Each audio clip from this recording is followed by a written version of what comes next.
రాష్ట్రీయ స్వయం సేవక్ సంఘ్ వ్యవస్థాపకులైనటువంటి డాక్టర్ హెడ్గేవార్ గారు అత్యున్నత విలువలతో అత్యంత నిరాడంబర జీవితాన్ని గడిపిన ధన్యజీవి. దేశ సేవా కార్యంలో తాము ముందుండి ఎందరికో స్ఫూర్తిదాతగా నిలిచారు. ఏదైనా చెప్పడానికి ముందు చేసి చూపించేవారు. ఇప్పుడు చెప్పుకోబోయే సంఘటనే అందుకు ఉదాహరణ. ఒకసారి ఒక గ్రామంలో సంఘ శిబిరాన్ని జరుప తలపెట్టారు.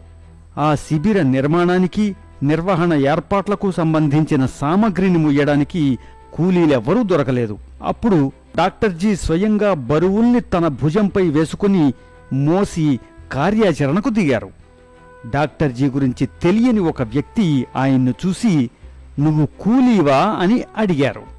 అప్పుడు డాక్టర్జీ నవ్వుతూ, "కాదు, నేను ఈ దేశపు సేవకుడిని" అని సమాధానమిచ్చారు. డాక్టర్జీలో ఉన్న నిరాడంబరతకు ఇది నిలువెత్తు ఉదాహరణ.